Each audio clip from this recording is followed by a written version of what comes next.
As the director of R3 Collaborative for Recovery, Reentry, and Renewal, I have the pleasure of working with over 65 Christian organizations across the state devoted to reducing relapse and recidivism.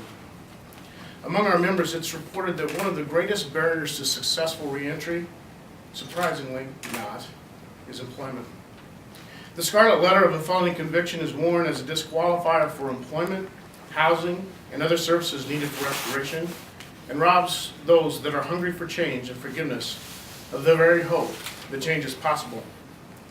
My call to the Christian community to support the Minnesota Hiring Advantage and ban the box and to actively engage in changing this disparity is not based solely on the tenet of our faith, but also that it is our physical responsibility to our communities, our state, and our nation.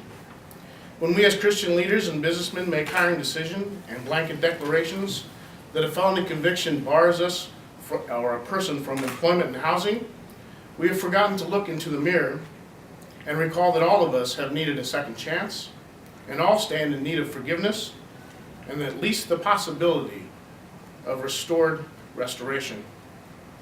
That across this country we profess the Lord's Prayer, "Our Father who art in heaven, hallowed be thy name."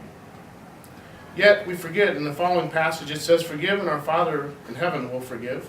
But if you don't forgive, your Father will not forgive you." That in the same way we forgive, we will also be forgiven. Imagine forgiveness without restoration. That when a person has paid the price demanded of a just society and has demonstrated the desire to be a tax-paying, socially responsible citizen, it is our duty to make fair and just decisions so that a second chance and restoration is possible.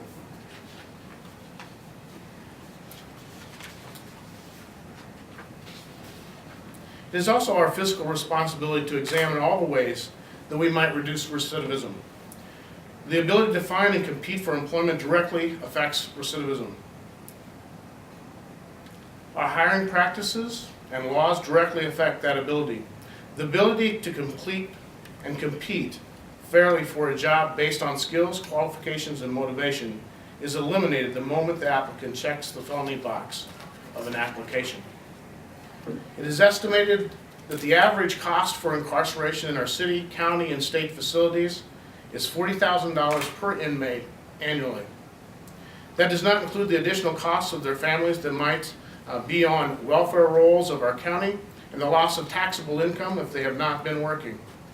A recent report by the Vera Institute reported that the actual cost is 14 to 34% higher than the state's budget identifies, and that of the 40 states surveyed, the actual cost was $5.4 billion more than the $33.4 billion reported on the budget.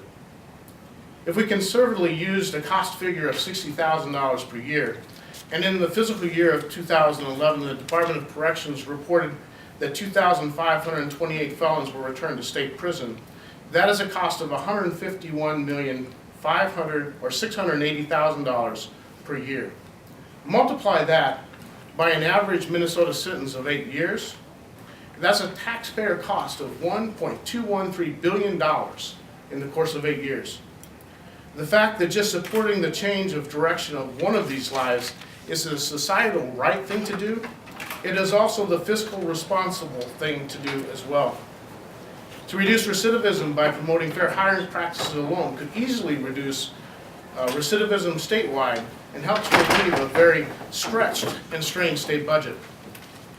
We believe that across the business community there are employers seeking highly motivated and skilled employees, and that by changing their hiring practices would allow a previously untapped workforce to compete on an equal level based on skills, qualifications, and motivation.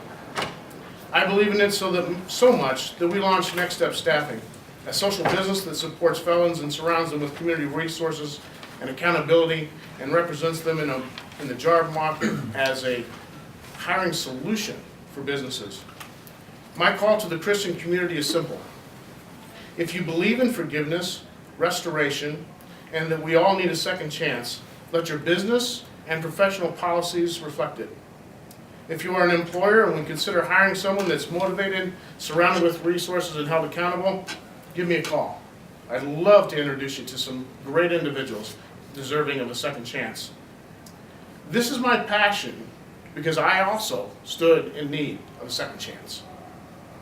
So my question for you today is that if you would have considered giving me an interview in your organizations or your company or in this place, take the felony box off your application process, because I too needed a second chance.